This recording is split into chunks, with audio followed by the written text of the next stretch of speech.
55장. 다음날 그는 구치소로 송치되었다. 그의 신원을 확정하기 위해 그가 예전에 탈출했던 감옥선에 사람을 보내 늙은 간수 하나를 불러와야 할 필요가 없었다면 그는 즉시 재판에 회부되었을 것이다. 물론 그의 신원을 의심하는 사람은 아무도 없었다.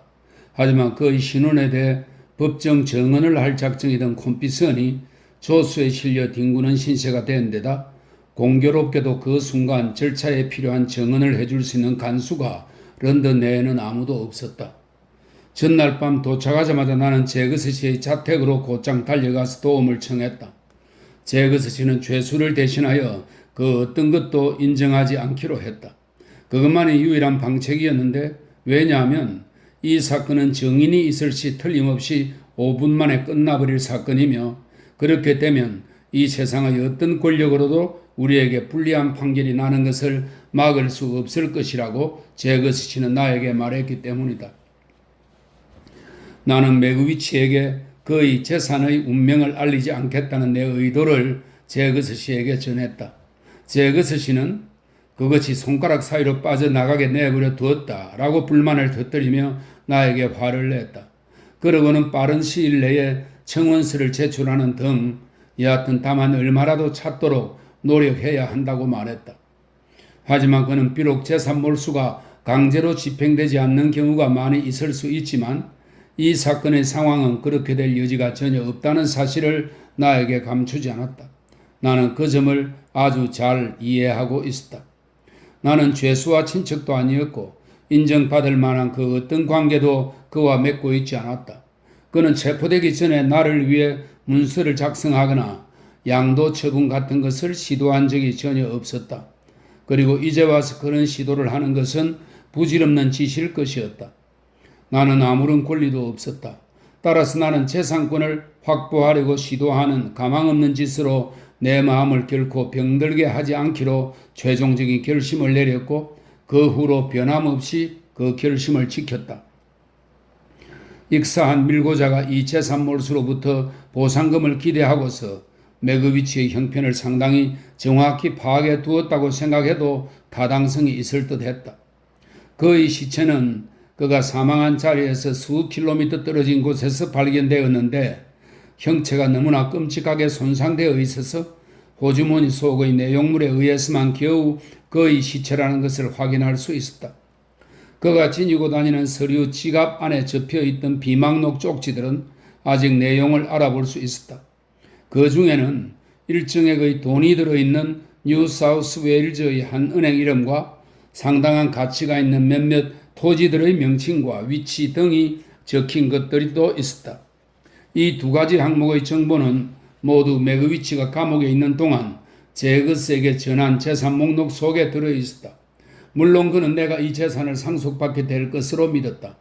불쌍한 사람, 그의 무지는 마침내 그에게 도움이 되었는바 그는 내가 제거스 씨의 도움을 받아 유산을 안전하게 상속하리라고 조금도 의심하지 않았던 것이다. 감옥선에서 정인을 데려오기 위해 검찰 당국이 재판을 연기해 놓은 사흘의 유예기간이 지난 후에 정인이 마침내 도착했고 이로써 그 손쉬운 사건의 요건은 완전히 갖추어졌다. 메그위치는 다음 개정시간 때에 재판을 받도록 구속 수감되었다. 다음 개정시간은 한 달 후 진행되었다. 내 인생의 암울한 시기였던 이 점, 어느 날 저녁 허버트가 몹시 풀죽은 얼굴로 집에 돌아와서 말했다. 내 다정한 핸델, 아무래도 곧 너희 곁을 떠나야만 할 것 같구나. 이미 그의 동업자에게서 이에 대한 귀띔을 받은 상태였으므로 나는 그가 생각했던 것만큼 크게 놀라지 않았다. 내가 카이로에 가는 것을 미루면 우리 상사는 좋은 기회를 놓치게 돼. 그래서 아무래도 내가 꼭 가야만 할 것 같아. 핸델, 하필 너가 나를 몹시 필요로 하는 바로 이때의 말이다. 허버트, 나는 항상 너가 필요할 거야. 항상 너를 사랑할 테니까 말이야. 하지만 지금 너에 대한 나의 그 필요는 다른 때보다 특별히 더 큰 건 아니야. 넌 몹시 외로울 거야. 나는 외로움 같은 걸 생각할 틈이 없단다. 나는 말했다. 너도 알다시피 나는 시간이 허락되는 한 항상 그와 함께 꼭 붙어 있지 않니? 할 수만 있다면 나는 하루 종일이라도 그와 함께 있을 거야. 그리고 너도 알다시피 내가 그의 곁을 떠나왔을 때에도 내 생각은 여전히 그에게 가 있지 않니? 그가 처해 있는 그 두려운 상황은 우리 둘 다에게 너무나 소름 끼치는 것이어서 우리는 이보다 더 분명한 말로는 그것을 언급할 수 없었다. 내 다정한 친구야, 허버트가 말했다. 우리가 곧 헤어지게 될 거라는, 정말이지 아주 곧 그럴 텐데 그 사실을 구실 삼아 난 너의 문제로 널 좀 괴롭혀야겠다. 넌 너의 앞길에 대해 생각을 좀 해봤니? 아니, 사실 앞날에 대해서는 그 어떤 것도 생각하기가 두려워. 하지만 너의 미래를 그렇게 내박쳐 놓을 수는 없는 거잖아. 정말이지 내 진정 사랑하는 핸델, 너의 미래를 그렇게 내박쳐 놓아서는 안 돼. 나는 너가 지금 당장 물론 다정한 몇 마디 말로 할 수 있는 한에서지만 나와 함께 그 문제에 대해 생각해 보았으면 해. 그래, 그럴게. 나는 말했다. 우리 상사의 이 카이로 지점에 말이야, 핸델. 사람이 하나 필요한데 어떤 자리냐면 나는 그가 세심한 배려를 하느라 그 분명한 단어를 피하고 있다는 것을 알아챘다. 그래서 나는 사무원? 하고 말했다. 그래, 사무원이야. 그런데 나는 그 사무원이 동업자로 발전해 나갈 가능성이 없지 않다고 생각해. 자, 핸델. 간단히 말해서 내 다정한 친구야. 내가 있는 곳에 오지 않을래? 마치 불길한 사업 이야기의 서두라도 심각하게 꺼내는 것처럼 자, 핸델이라고 말한 후 갑자기 그 어투를 버리고는 정직한 손을 내밀며 어린 학생처럼 이야기하는 그의 태도에는 어딘지 매력적일 만큼 진실하고 호감을 끄는 구석이 있었다. 클레르와 나는 이 문제에 대해 여러 번 이야기해 보았어. 허버트는 계속해서 말했다. 사랑스럽고 귀여운 그녀는 바로 오늘 저녁만 해도 눈물을 글썽이며 나보고 너한테 말해달라고 간청했어. 우리가 결혼했을 때 너가 와서 우리가 함께 산다면 그녀는 최선을 다해 너를 행복하게 해주고 또 남편의 친구는 바로 그녀 자신의 친구이기도 하다는 것을 너에게 확신시켜 줄 것이라고 말이야, 핸델. 우리는 서로 정말 잘 지낼 거야. 나는 진심으로 그녀에게 고맙게 생각한다고 말했다. 그리고 그에게도 진심으로 고맙다고 했다. 하지만 그가 그토록 친절하게 제안한 것처럼 그와 합류할 수 있을지 아직 확신할 수 없다고 나는 말했다. 우선 나는 그 문제를 명확하게 고려해 볼 만한 마음의 여유가 없었다. 그리고 두 번째로 내 생각 속을 어렴풋이 떠돌고 있는 어떤 막연한 것이 있었다. 나의 보잘것없는 이 이야기가 결말에 거의 다다랐을 때 밝혀질 어떤 막연한 것이 말이다. 하지만 허버트, 만약 너가 이 문제를 너의 일에 아무런 지장이 없이 얼마 동안 보류해 줄 수 있다고 생각한다면 얼마든지 그럴 수 있어. 허버트는 큰 소리로 말했다. 6달이든 1년이든. 아니야, 그렇게 오래는 필요 없어. 나는 말했다. 길어야 2달이면 돼. 그렇게 하기로 결정하고 악수를 나누었을 때 허버트는 굉장히 기뻐했다. 그러고는 이제야 비로소 나한테 말할 용기가 생겼다면서 자기가 이번 주말에는 틀림없이 떠나야 할 것 같다고 말했다. 그럼 클레르는? 사랑스럽고 귀여운 그녀는? 허버트는 대답했다. 그녀의 아버지가 살아계신 동안 아버지 곁에 머무르며 도리를 다할 거야. 하지만 그는 오래 살지 못할 거야. 윈플 부인도 얼마 버티지 못할 게 확실하다고 나에게 살짝 말해 주었어. 비정한 말을 하려는 건 아니지만 나는 말했다. 그는 차라리 죽는 것이 가장 바람직할 거야. 유감스럽지만 너희 말이 틀렸다고 할 수 없구나. 허버트는 말했다. 어쨌든 그러면 나는 사랑스럽고 귀여운 내 클레르를 데리러 돌아올 것이고 그녀와 나는 제일 가까운 교회에 가서 조용히 결혼식을 올릴 거야. 잘 기억해두어. 축복받은 내 사랑 클레르는 명문가 출신이 전혀 아니란다. 내 다정한 핸델. 그래서 귀족 인명록 같은 걸 결코 들여다본 적이 없고 대단하게 생각하는 할아버지도 없단다. 우리 어머니 같은 사람의 아들에게 이 얼마나 큰 행운이란 말이냐? 그 주 토요일에 나는 항구행 우편 역마차에 타고 있는 허버트와 작별을 나누었다. 나는 근처의 커피하우스에 들어가 클레르에게 짤막한 편지를 써보냈다. 그가 잘 떠났고 여러 번 반복해서 그녀에게 사랑을 전해달라고 말했다는 내용이었다. 그런 다음 나는 외롭게 집으로 돌아갔다. 그곳을 집이라고 부를 수 있다면 말이다. 사실 그곳은 이제 나에게 집이라고 할 수 없었다.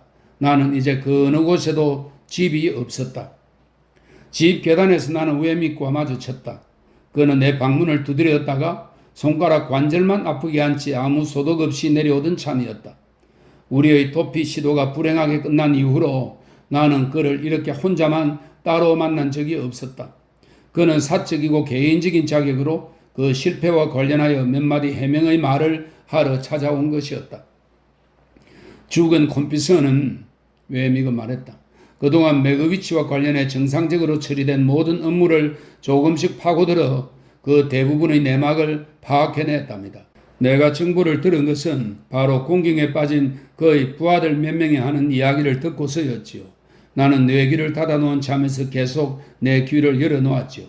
그러다 마침내 나는 그가 부재 중이라는 말을 들었고 그래서 그때가 일을 감행하기에 가장 좋은 시기라고 생각했지요. 하지만 이제 와서 생각해보니 그건 바로 그자의 술책의 일부에 불과했던 것 같습니다. 습관적으로 자신의 끈앞풀들을 속이곤 하는 아주 교활한 자였으니까요. 핍씨, 당신은 나를 비난하진 않겠죠? 정말이지 나는 온 마음을 다해서 당신을 도와주려고 했습니다. 외믹씨, 저도 당신만큼 그 점을 확신하고 있습니다. 그리고 당신의 그 모든 관심과 우정에 대해 진정으로 깊이 감사하고 있습니다. 고맙습니다. 정말 고맙습니다. 이번 일은 참 유감스럽게 되었습니다. 외믹은 머리를 끌적이며 말했다. 분명히 말하지만 이토록 가슴 아파 본 적은 오랫동안 없었습니다. 내가 특히 주목하는 것은 그토록 많은 휴대 가능한 재산을 잃었다는 점입니다. 아, 그거 참. 내가 주로 생각하는 것은 불쌍한 그 재산 주인뿐이랍니다. 외믹씨? 물론 틀림없이 그렇겠죠. 외믹은 말했다. 당신이 그를 안타깝게 여기는 것에는 이의가 있을 수 없지요. 나 자신도 그를 풀려나오게 할 수만 있다면 5파운드 지폐를 내놓을 것입니다. 하지만 내가 주목하는 것은 이것입니다. 죽은 콤피손이 그의 귀환을 미리 알고는 그를 처벌받게 할 결심을 아주 단단히 한 채 대비하고 있었으므로 그를 구하는 것은 아마 불가능했을 거라고 생각합니다. 하지만 그 반면에 휴대 가능한 재산은 구하는 것이 분명코 가능한 일이었습니다. 그게 바로 재산과 재산 주인의 차이점입니다. 아시겠어요? 나는 외믹에게 계단을 함께 올라가서 월벗으로 가기 전에 럼주 한 잔 들라고 권했다. 그는 이 권유를 받아들였다. 적당량의 술을 받아서 마시는 동안 그는 다소 초조한 기색을 보이는 듯 하더니 아무런 사전의 언질도 없이 갑자기 다음처럼 말했다. 월요일에 휴가를 얻을 작정인데 어떻게 생각하십니까, 피입씨? 글쎄요. 당신은 지난 12달 동안 그런 적이 없었던 것 같은데요.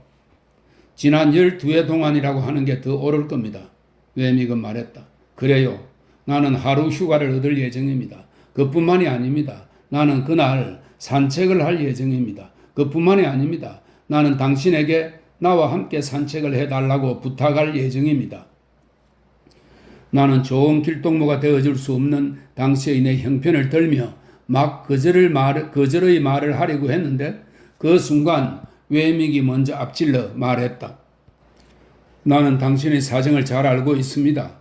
그는 말했다. 당신의 기분이 우울하다는 것도 잘 알고 있습니다, 핍씨. 하지만 당신이 어떻게 좀 부탁을 들어줄 수 있다면 나는 큰 친절로 생각하겠습니다.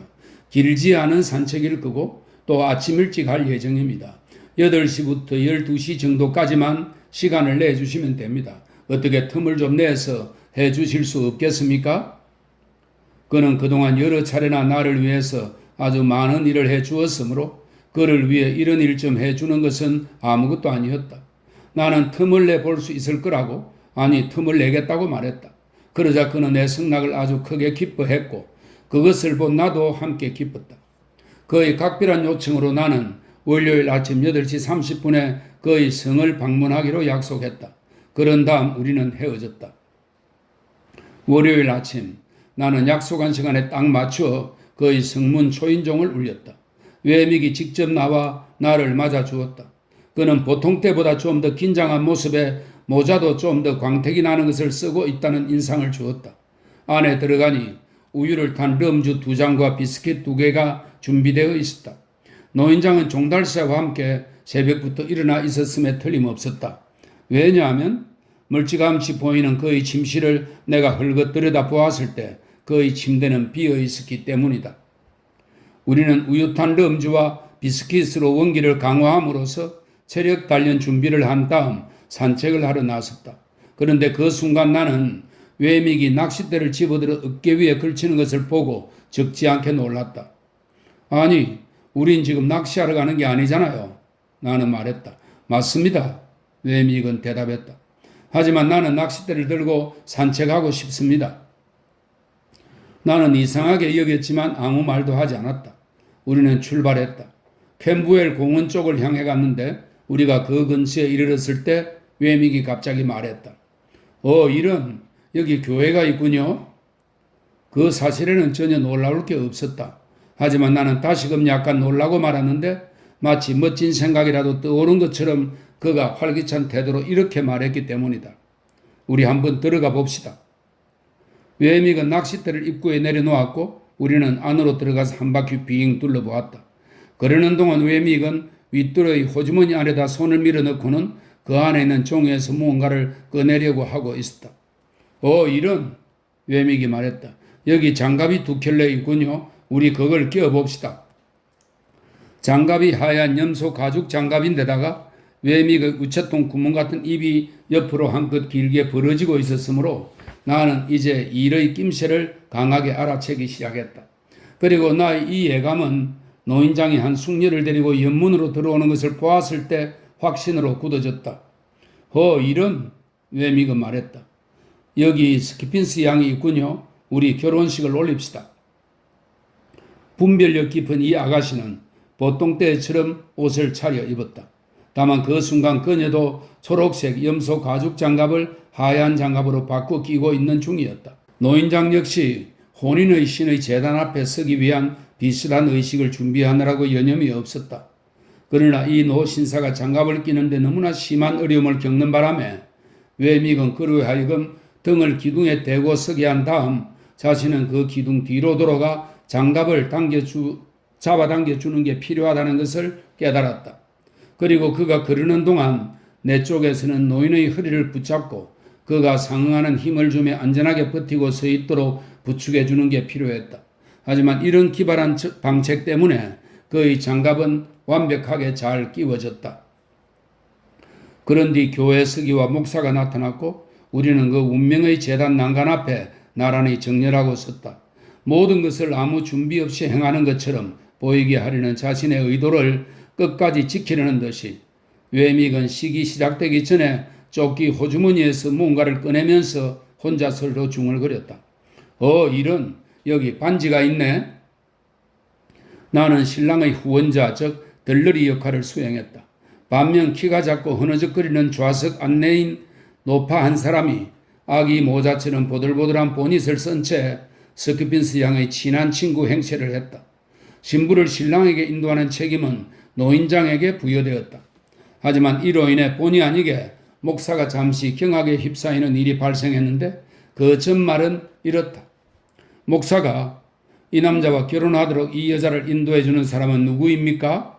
하고 물었을 때 이 노신사는 우리가 결혼식의 어느 시점에 와 있는지 조금도 알지 못한 채 지극히 밝고 환한 얼굴로 교회 벽면의 십계명을 바라보며 가만히 서 있었다.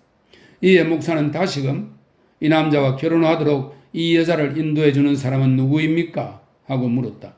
노신사는 여전히 지극히 존경할 만한 무의식 상태에 빠져 있었으므로 신랑이 늘 하던 말투로 크게 외쳤다.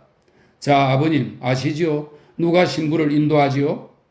이 외침에 노인장은 자신이 인도한다고 말하기에 앞서 그래 알았다 존, 그래 알았어 내 아들아 라고 굉장히 활기찬 목소리로 대답했다. 그러자 목사는 한동안 식을 중단한 채 가만히 있었는데 얼굴에 불쾌한 표정이 너무나 역력해서 그 순간 나는 과연 그날 결혼식이 완전히 종료될 수 있을지 의심스러울 정도였다. 그러나 결혼식은 무사히 종료되었다. 우리가 교회 밖으로 나가고 있을 때 외믹은 성수반의 뚜껑을 열더니 자신의 하얀 장갑을 그 안에다 집어넣은 다음 다시 뚜껑을 덮었다.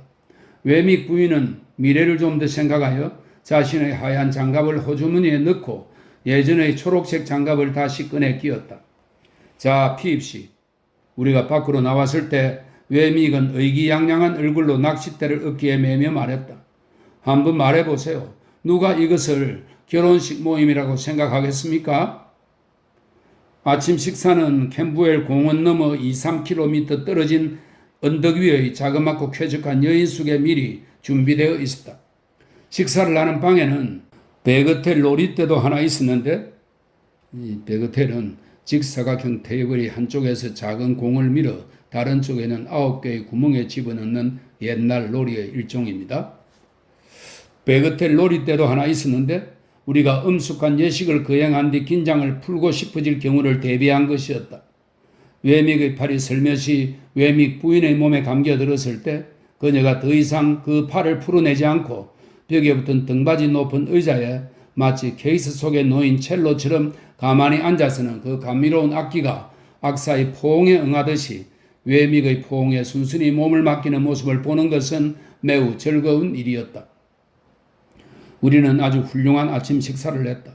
누구든지 혹시 식탁 위의 음식을 한 가지라도 거절할라 치면 외믹은 이렇게 말하곤 했다.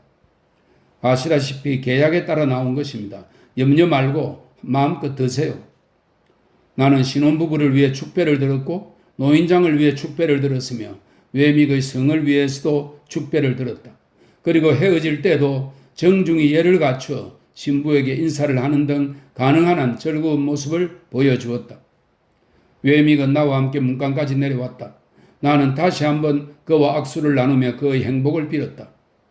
고맙습니다. 외믹은 두 손을 마주 비비며 말했다. 그녀가 가금류를 얼마나 잘 기르는지 아마 당신은 절대로 모를 겁니다. 언제 알을 좀 갖다 드릴 테니 직접 판단해 보십시오. 아, 참, 피입시. 그는 나를 다시 불러 세우고는 낮은 목소리로 말했다. 부탁드리건대 이건 완전히 월워스의 일입니다. 잘 알겠습니다. 리틀 브리튼에서는 언급하지 말아야 할 일이지요? 나는 말했다. 외믹은 고개를 끄덕였다. 당신이 지난번 밝힌 것도 있고 하니 제거스 씨가 이 일을 모르도록 하는 게 좋을 겁니다. 그는 내 머리가 물렁해져서 바보나 그 비슷한 것이 되고 있다고 생각할지도 모릅니다. 56장 메그위치는 재판을 받기 위해 수감된 날부터 다음 개정 기간이 돌아올 때까지 감옥에서 내내 심하게 앓으며 누워있었다. 그는 갈비뼈가 2개나 부러진 데다 부러진 그 갈비뼈들이 한쪽 허파에 상처를 입혔다. 그래서 그는 숨을 쉴 때마다 몹시 힘들고 고통스러워했으며 그 고통과 어려움은 나날이 심해졌다. 이야기할 때 그가 거의 들리지 않을 만큼 낮은 목소리로 말을 했던 것은 바로 이런 부상 탓이었다. 따라서 그는 말하는 경우가 거의 없었다. 하지만 그는 내 말을 들을 준비는 언제나 되어 있었다. 그래서 그가 꼭 들어야만 한다고 생각하는 것들을 그에게 말해주고 읽어주는 것은 내 생활의 가장 중요한 의무가 되었다. 일반 감옥에 남아있기에는 그의 병세가 너무나 심각했으므로 그는 하루인가 이틀인가 후에 병원으로 옮겨졌다.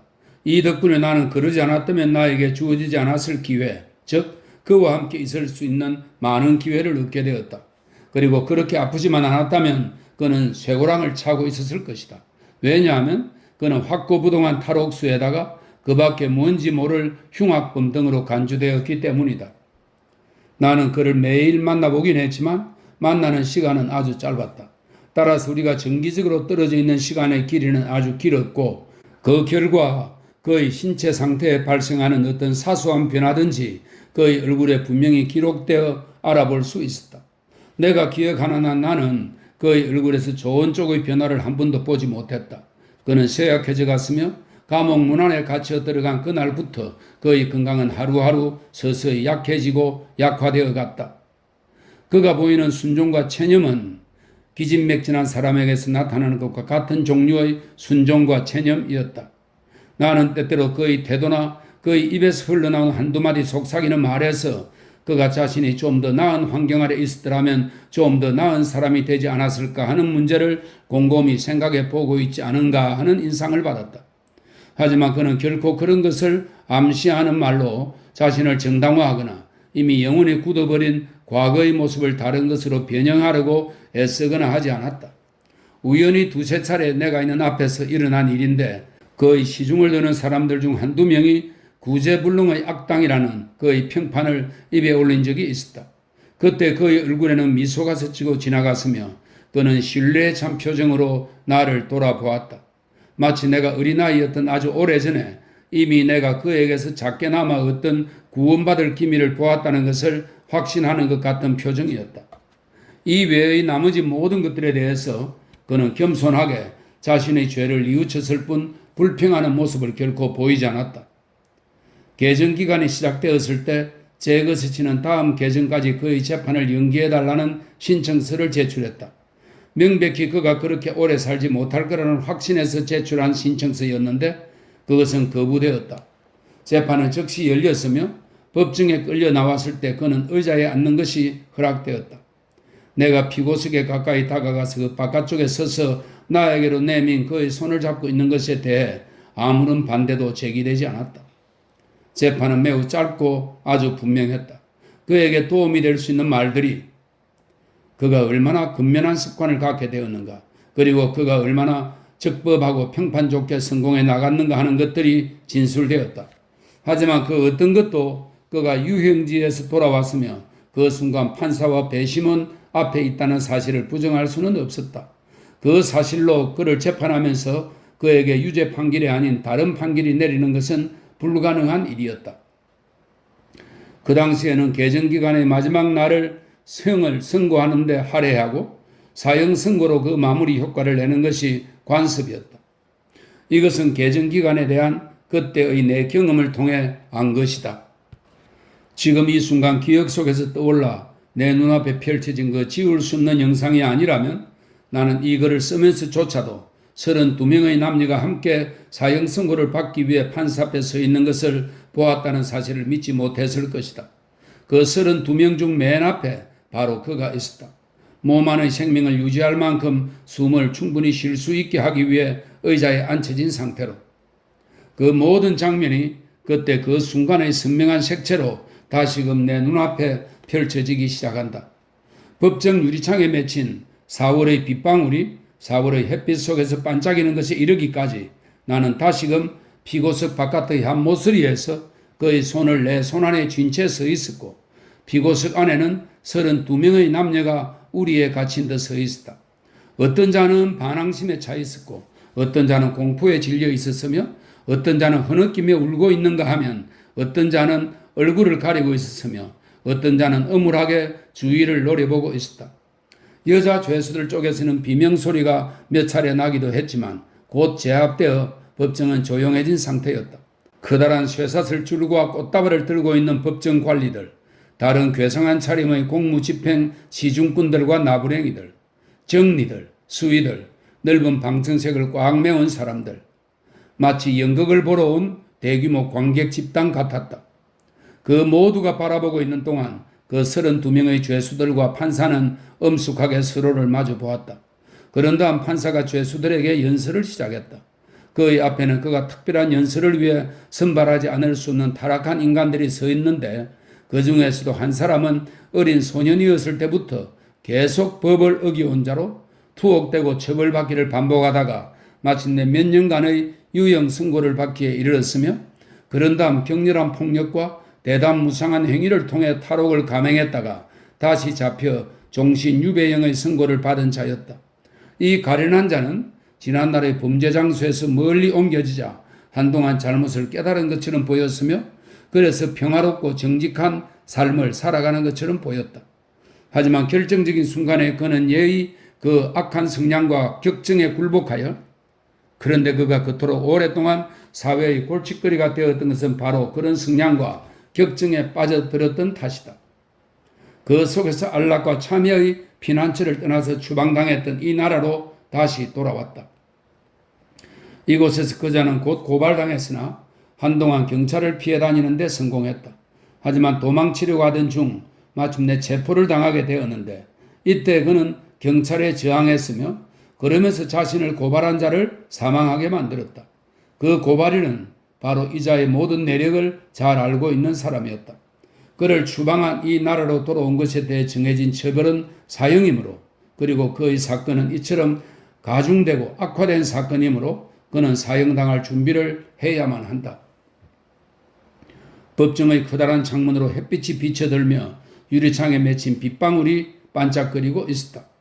햇빛은 32명의 죄수들과 판사 사이에 한 줄기 넓은 광선을 들이우며 양쪽을 서로 연결했는데 아마 그것을 본 방청객들 중 어떤 사람들은 판사와 죄수들이 완전히 동등하게 모든 것을 다 알고 있고 결코 잘못을 행하는 법이 없는 더 큰 최후의 심판을 향해 함께 나아가고 있다는 사실을 더 올렸을지도 모른다. 잠시 몸을 이렇게 비춰드는 환한 햇살을 얼굴에 홀로 뚜렷이 받으며 그 죄수는 말했다. 재판장님, 저는 이미 전능하신 하나님께 사형 선고를 받은 몸입니다. 하지만 재판장님의 선고에 복종하겠습니다. 그러고는 다시 앉았다. 법정은 잠시 조용해지는 듯 했다. 판사는 계속해서 나머지 죄수들에게 해야 할 말을 했다. 그런 다음 죄수들 모두는 공식적으로 사형을 언도받았다. 그들 중 어떤 자들은 부축을 받으며 나갔고 어떤 자들은 수척한 얼굴에 짐짓 담대한 표정을 지으며 우물쭈물 걸어 나가는가 하면 몇 명은 방청석을 향해 고개를 끄덕여 보였고 두세 명은 악수를 나누기도 했으며 다른 몇 명은 주위에 뿌려져 있던 냄새 완화용 약초에서 뜯은 풀 쪼가리를 씹어대며 나가기도 했다. 그는 맨 마지막에 나갔다.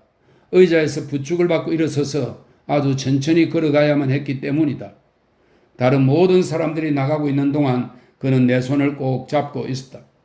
그리고 그동안 방청객들은 자리에서 일어나 아래를 내려다보며 손가락으로 이 죄수, 저 죄수를 가리켜댔는데 그 대부분이 내 죄수와 나를 가리켜댔다. 나는 지방부분 판사의 심리보고서가 올라가기 전에 그가 사망하기를 진심으로 희망하고 또 기도했다. 하지만 그가 계속 살아있을 것에 염려해 그날 밤 바로 내무장관에게 올리는 청원서를 작성하기 시작했다. 청원서에는 내가 그에 대해 알고 있는 바와 그가 어떻게 해서 나를 위해 돌아왔는지 등을 상수를 했는데 그 내용을 가능한 한 열렬하고 감동적으로 썼다. 이 청원서를 완성하여 제출하고 났을 때 나는 가장 자비로울 것으로 생각되는 다른 고위 당국자들에게도 청원서를 썼으며 국왕 폐하에게 직접 올리는 청원서도 한 장 작성했다. 그가 선고를 받은 후 몇 날 몇 밤 동안 나는 의자에 쓰러져 잠들었을 때를 제외하고는 조금도 쉬지 않고 이들 청원서 작성에만 완전히 매달렸다. 그리고 그것들을 제출하고 났을 때도 나는 청원서가 제출되어 있는 장소들로부터 멀리 떨어져 있을 수 없었다. 내가 그곳들 가까이에 있을 때 그 청원서들이 좀 더 효력 있고 조금이라도 덜 절망적일 것처럼 느끼면서 말이다. 이런 터무니없는 불안과 마음의 고통 속에서 나는 저녁 때마다 길거리를 이리저리 돌아다니며 청원서를 놓고 나왔던 관청 사무실과 집들 근처를 배회하곤 했다. 지금도 굳게 닫힌 저택들이 있고 가로등이 길게 줄지어 있는 런던 서쪽의 황량한 길거리들은 춥고 먼지 나는 봄밤이면 이런 현상으로 나를 우울하게 만든다. 내가 매일 그를 방문할 수 있는 시간은 이제 단축되었다. 그는 좀 더 엄격한 감시를 받았다. 내 상상인지는 모르겠지만 내가 그에게 독약을 가져다 주려고 할지 모른다고 의심하는 것 같기도 해서 나는 그의 침상 곁에 앉기 전에 몸 수색을 해달라고 자청했다. 그리고 항상 그 자리를 지키고 있는 간수에게 내 방문 의도의 순수함을 그에게 확산시키기 위해서라면 무엇이든 기꺼이 할 의사가 있다고 말했다. 아무도 그에게나 나에게 모질게 대하지 않았다. 이행되어야 할 의무가 존재했고 또 그것들은 어김없이 이행되었다. 하지만 가혹하지는 않았다. 간수는 언제나 나에게 그의 병세가 악화되었다는 확인을 해 주었으며 병실에 있는 몇 명의 다른 아픈 죄수들과 그를 보살펴주며 간호하는 몇 명의 다른 죄수들도 언제나 함께 동일한 소식을 전해 주었다. 하루하루 날짜가 지나면서 나는 그가 빛을 잃은 멍한 얼굴로 하얀 천장을 고요히 바라보며 누워있곤 하는 것을 점점 분명히 알아차렸다. 그러다가 내가 무슨 말인가 몇 마디 하면 한순간 얼굴이 밝아졌지만 그 순간이 지나면 다시금 멍한 얼굴로 돌아가곤 했다. 이따금 전혀 말을 하지 못할 때도 있었다. 그럴 때면 그는 내 손을 살짝 누름으로써 내 말에 대답하곤 했으며 나는 그의 의미를 아주 잘 이해하게 되었다. 그렇게 하루하루가 지나서 열흘째 되었을 때였다. 나는 이제까지 보았던 것보다 더 큰 변화를 그의 얼굴에서 발견했다. 그의 두 눈은 문 쪽을 향하고 있었는데 내가 안으로 들어서자 밝아졌다. 왔구나 얘야. 내가 그의 침대 곁에 앉자 그가 말했다. 너가 늦는 줄로 생각했단다. 하지만 너가 그럴 리 없다는 걸 알고 있었지. 지금 바로 그 시간이에요. 나는 말했다. 출입문 앞에서 시간이 되기를 기다리고 있었어요. 넌 언제나 출입문 앞에서 기다리고 있지. 그렇지 얘야? 예, 그래요. 한순간도 시간을 잃지 않으려고요. 고맙다 얘야, 고마워. 하나님께서 늘 축복하시길. 넌 결코 날 저버리지 않았지 얘야. 나는 말없이 그의 손을 꾹 눌렀다. 왜냐하면 한때 그를 버리고 떠나려고 작정했다는 것을 잊을 수 없었기 때문이다. 그리고 무엇보다도 기쁜 그 말이다. 그는 말했다. 넌 내가 어두운 구름에 뒤덮인 이래로 오히려 날 더 편하게 잘 대해주었다. 태양이 비칠 때보다도 말이다. 그게 무엇보다도 기쁜 점이다. 그는 굉장히 힘들게 숨을 쉬며 누워있었다. 그가 아무리 애를 썼어도 그리고 나에 대한 사랑이 아무리 강했어도 그의 얼굴은 자꾸만 빛을 잃어갔고 흐릿한 장막이 하얀 천장을 바라보는 그의 고요한 얼굴 위에 점점 드리워졌다. 오늘 고통이 좀 심한가요? 난 불평할 게 아무것도 없단다 얘야. 당신은 결코 불평하는 법이 없지요. 그는 마지막 말을 이미 한 셈이었다. 그는 미소를 지었다. 나는 내 손을 누르는 그의 손길이 내 손을 들어올려 자기 가슴 위에 올려놓고 싶다는 의미라는 것을 알아차렸다. 나는 내 손을 그의 가슴 위에 올려놓았고 그러자 그는 다시 미소를 지었다. 그러고는 자신의 두 손을 그 위에 포개놓았다. 우리가 이르는 동안에 주어진 면회 시간이 다 지나갔다. 하지만 나는 주위를 둘러보다가 감옥의 간수장이 내 곁에 가까이 서 있는 것을 발견했다. 그는 당신은 아직 갈 필요 없소 라고 나에게 속삭였다. 나는 그에게 깊은 감사의 말을 전한 뒤 물었다. 그가 내 말을 들을 수 있다면 그에게 이야기를 좀 해도 되겠습니까? 간수장은 옆으로 비켜서더니 손짓으로 간수를 불러 저만치 데리고 갔다. 아무 소리도 없이 일어났지만 이 변화로 인해 하얀 천장을 바라보는 그의 고요한 얼굴에서 흐릿한 장막이 걷혔다. 그리고 그는 지극히 애정에 찬 시선으로 나를 바라보았다. 사랑하는 메그위치, 꼭 드리고 싶었던 말이 있는데 이제 마침내 해야겠어요. 내 말 알아들을 수 있나요? 그의 손이 내 손을 부드럽게 눌렀다. 예전에 당신에게 아이가 하나 있었죠. 당신이 사랑했지만 잃어버린 아이 말이에요. 그의 손이 내 손을 좀 더 세게 눌렀다. 그녀는 죽지 않고 살아서 힘있고 든든한 친구들을 만났답니다. 그리고 아직도 살아있답니다. 그녀는 숙녀인데다 아주 아름답기까지 합니다. 그리고 저는 그녀를 사랑한답니다. 내가 호응해서 도와주지 않았다면 아무 소용이 없었을 만큼 희미한 노력이었지만 그는 마지막 안간힘을 다해 내 손을 들어 올려 자신의 입술에 갖다 댔다.